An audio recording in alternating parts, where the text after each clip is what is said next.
Una rapidísima ronda. Espido, ¿debe existir asignatura de religión en las aulas, sí o no? Estoy de acuerdo con Pablo. O sea, en no. todo lo que ha dicho. O sea, sí religión, pero no adoctrinamiento. Historia de las religiones, pero no... es decir, la religión dada como materia y no como dogma. Andrés Averasturi, ¿sí o no a la religión en las aulas? Sí, no, yo estoy también de acuerdo con Pablo. Lo que es terrorífico es que estemos fijándonos en la religión cuando el problema de la educación es infinitamente más amplio que el de la religión. Y el de la ley Wert también. Javier Nart. El de la ley Wert también. Yo creo que Pablo ha defendido mis ideas con una absoluta eficacia. Yo creo en la religión como un hecho cultural, antropológico e histórico, no ideológico. Ideológico, cada cual en su casa.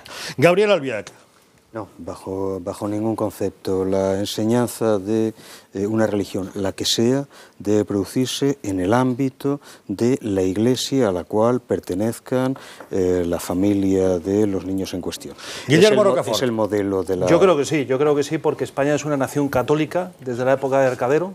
Lo ha sido durante siglos. España llevó el catolicismo a los confines del mundo y yo creo que tenemos que ser coherentes con nuestro pasado. Ahora mismo, desgraciadamente, los colegios públicos son campo de cultivo de comisarios políticos de la izquierda que están adoctrinando y desnortando a nuestra juventud. Rafael López Diego. Las barricadas bolcheviques no están en las escuelas. Señores, respetemos la rápida ronda de respuestas. Qué horror. Definitivamente sí. Yo creo que la aportación que puede hacer a la sociedad la cultura cristiana, la cultura católica, creo que es fundamental.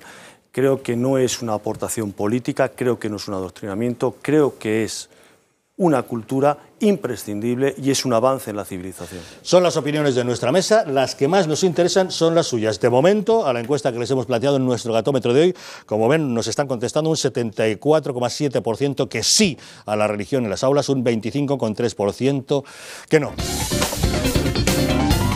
El debate acerca del aborto ha alcanzado su mayor expresión a raíz del caso de Beatriz. Es el nombre supuesto de una joven salvadoreña que sufre lupus y una enfermedad renal. Está embarazada y el bebé es anencefálico, no tiene cerebro y fallecerá tras nacer. La joven quiere abortar ya que los médicos dicen que en su estado corre peligro su vida, pero la legislación de El Salvador protege la vida de los no nacidos. El debate ha rebasado las fronteras. Beatriz, el nombre bajo el que se oculta una joven de El Salvador, padece una grave enfermedad renal, además de lupus, y está esperando un bebé que, según los médicos, no vivirá ya que es anencefálico, es decir, carece de medio cerebro. El Tribunal Supremo salvadoreño dice que los derechos de la madre no pueden prevalecer sobre los del feto y, por tanto, le prohíben abortar. No tiene sentido pues seguir con un embarazo que no va a vivir, porque yo quiero vivir pues y les pido de corazón pues que lo hagan pues. El caso ha suscitado una enorme polémica y la Corte Interamericana de Derechos Humanos se ha postulado a favor de la joven, notificando al Estado salvadoreño que deberá permitir el aborto terapéutico a la joven conocida como Beatriz. Este asunto ha radicalizado las posturas tanto de los pro-vida como de los pro-abortistas y algunos medios, en concreto algún periódico de izquierdas, como es el caso del País, parece que esté haciendo una campaña a favor del aborto y lo hace basándose en una serie de argumentos entre los cuales hemos encontrado algunas imprecisiones e incluso falsedades. Fernando Paz, ¿nos podrías aclarar cuáles son esos varios errores que hemos detectado en esas informaciones que están corriendo? Pues sí, porque realmente estamos ante un caso de agitprop de manual, es decir, se coge un caso extremo para justificar algo que ya está previamente establecido, que es a donde queremos llegar, ¿no? Y efectivamente hay una serie de mentiras que se han estado repitiendo estos días de forma continuada, ¿no? La primera es que se ha dicho que se trata de una mujer en riesgo de muerte, ¿verdad? Y esta era una de las causas por las cuales se justificaba la intervención del aborto, ¿no? El dictamen médico, que fue unánime, desmintió que la joven corriese riesgo de morir si llevaba a término su embarazo. Esta es la realidad del dictamen médico, no lo que se ha venido publicando en absoluto. Hay una segunda mentira y es que los médicos que la atienden habían aconsejado la interrupción de este embarazo. Donde está hospitalizada la joven ni siquiera han evaluado a Beatriz, por lo tanto no se ha producido esta evaluación y mucho menos el que sea aconsejada para que aborte. En tercer lugar, la mujer de 22 años padece lupus, enfermedad renal grave y también preeclampsia, ¿no?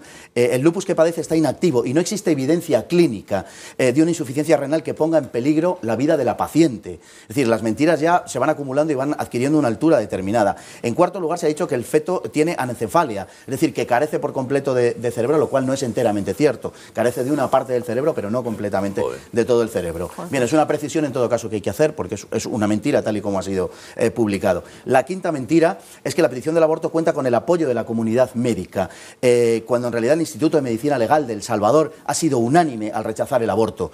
Por tanto, sobre esto no pueden quedar dudas. En sexto lugar, si Beatriz abortase, correría el riesgo de que le fuera aplicada una sentencia de cárcel de 30 años. Bueno, esto ya es el remate final al que siempre se acogen, como se sigue diciendo en nuestra vida social española, de que no irá ninguna mujer a la cárcel. Bueno, pues aquí tampoco. Lo que está previsto en todo caso es que sea de 6 a 12 años la condena, pero no para la mujer, sino para los médicos o farmacéuticos que provoquen o faciliten un aborto. Esta es la realidad de lo que tenemos, ¿no? Y luego, bueno, se han dicho otra serie de cosas, como que la presión de la Iglesia salvadoreña, como no podía faltar, y de las organizaciones pro vida ha sido de tal intensidad que ha conducido a este tipo de sentencia, ¿no? Y en realidad la sentencia la ha emitido la Corte Suprema con los votos de 3 magistrados y solamente 1 en contra, ¿no? Es lo que podemos decir a modo de resumen de toda la patraña que se ha estado manejando durante estos días. Gracias por la aclaración, señores. Los casos tan extremos como es el de Beatriz, ¿se están radicalizando y exagerando para convertirlos en bandera de uno u otro lado? Así es, en Estados Unidos entraron en un caso similar de esto, es un caso extremo y fíjate, ahora mismo Estados Unidos es un campo abonado para el genocidio durante, creo que fue en el año 73, un caso extremo. Y aparte, me llama la atención mucho la presión de estos medios progres, que es la misma presión que han intentado aplicar en Irlanda y en Polonia, son naciones católicas que se resisten. Y además también destacar estas organizaciones mundialistas, como la Organización de Estados Americanos, quienes son para opinar. Es decir, es una cuestión soberana del Estado de El Salvador que ha dicho que no están de acuerdo en aplicar el aborto. Es decir, hay una industria de la muerte, eso lo tenemos que tener bien conscientes, que es muy lucrativa y que intenta ampliar mercados. Están entrando en Hispanoamérica, están entrando en otros países y es en definitiva que hay una lucha muy importante. Y yo creo que en el caso que más nos atiene, que es España, yo creo que tenemos que luchar los antiabortistas, luchar como están luchando los proabortistas, es decir, ganando la calle, creando opinión pública, porque de alguna forma creo que es aparte de que es un crimen inhumano, es abandonar al nasciturus, que es el más inocente, el más desprotegido, es verdaderamente, pues lo que digo, un absoluto genocidio. Javier Nart. Vamos a ver, el Tribunal de Derechos Humanos de la Organización de Estados Americanos no es una torva conspiración de rojos peligrosos. Por ejemplo, se enfrentó a Estados Unidos ante una barbarie que se llama Guantánamo y ante la hegemonía norteamericana que significaba el imperio del bien, que era el señor Bush, y condenaron Guantánamo como una violación flagrante de los derechos humanos. Por lo tanto, lo que plantean, y tienen todo el derecho del mundo, es a realizar un estudio sobre una situación que entienden de violación de derechos humanos. Vamos a ver, para mí la vida no es un hecho cuantitativo, sino de mínima cualidad de vida. Para mí la vida no es estadística, sino que tiene que tener unas constantes vitales mínimas. Y con independencia de lo que has manifestado, Fernando, que es verdad lo que has dicho, y que realmente tampoco somos memos, que evidentemente esto sirve de punta de lanza para un debate en España, que esto no es un problema de esta muchacha en Salvador. Si se le están dando páginas enteras en España es porque se pretende utilizarlo como arma dialéctica o planteamiento dialéctico respecto a una situación española. Y por lo tanto hay que considerarlo en fase española. Yo siempre las cuestiones las divido en dos: el hecho en sí y la situación que me puede resultar, en este caso en España. Para mí está claro que un niño que carece de cerebro en una parte sustancial no va a tener ninguna calidad, sino posiblemente cantidad de vida. Y una vida absolutamente deleznable, una vida que no tendrá absolutamente ningún sentido. El aborto terapéutico me parece que es evidente, absolutamente razonable. Yo estoy en contra de ciertos planteamientos del aborto, por ejemplo, de la última reforma del aborto del Partido Socialista, completamente en contra. Pero que esta mujer tiene derecho al aborto, que lo que está produciéndose en El Salvador es un disparate y que, en consecuencia, tampoco es razonable utilizarlo aquí como parte de un debate interno, para mí está claro. Despido. Bueno, yo soy la única de esta mesa que me puedo morir de parto. De manera que, por supuesto, que el aborto terapéutico, cuando está justificado y está documentado, me parece que, como estaba diciendo Javier, es absolutamente necesario. Otra cosa es el aborto como un método anticonceptivo. Otra cosa es el aborto como resultado final de un desconocimiento, de una pobreza o incluso de una situación de presión. En ese caso, me parece que no solamente no es justificable, sino que además debería hacerse todo lo posible para erradicarlo. En el caso de que, como estaba analizando Fernando, todas estas historias fueran mentiras, es decir, se ha exagerado el riesgo de muerte de la chica y todo lo demás, no estamos hablando de un caso tan absolutamente extremo, ¿o sí? Porque un lupus inactivo puede activarse. Y sobre todo porque es que por encima de todo este debate, de todo este ruido, lo que nos estamos encontrando es el debate de lo que estaba diciendo exactamente Javier. Es decir, ¿merece la pena vivir en según qué condiciones? Los que tienen fe opinaréis que sí. En mi caso, la verdad es que es algo que me cuestiono y me cuestiono muy a menudo. Gabriel. Sí, bueno, yo pienso que lo primero que tenemos que hacer en este caso es eludir la abstracción, hacer grandes consideraciones y tratar de analizar de un modo preciso qué es lo que está en juego.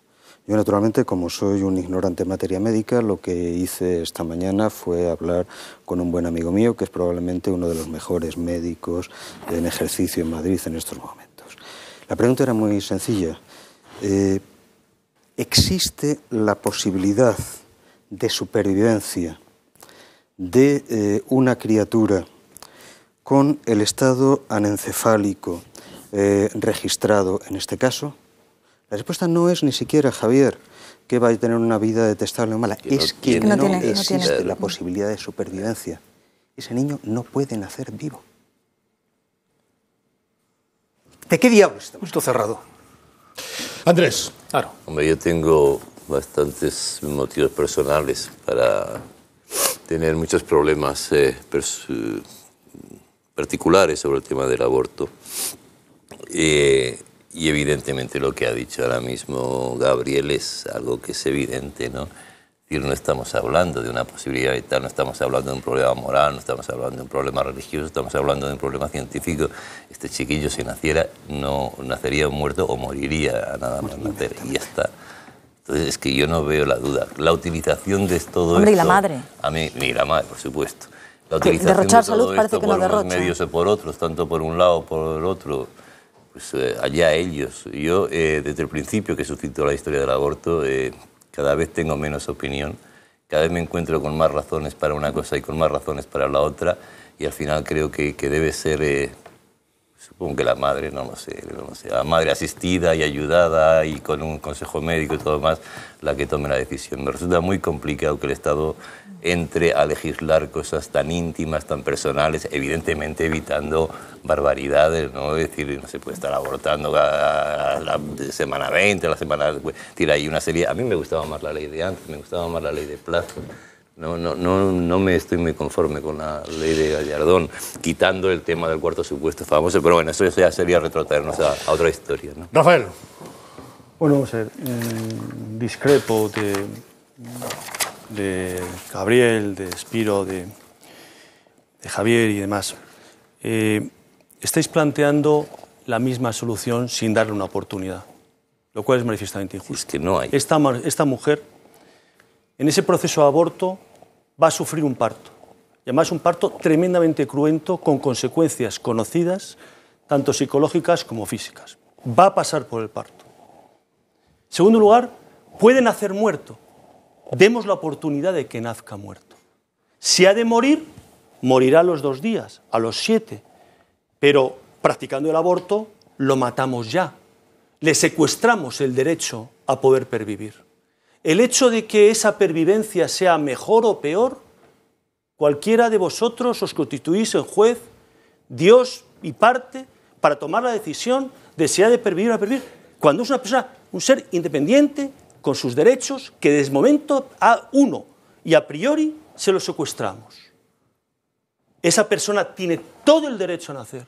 Estos posicionamientos, y los que hemos tenido que defender asuntos del aborto, hemos oído estos planteamientos cientos de veces y hemos visto las mentiras.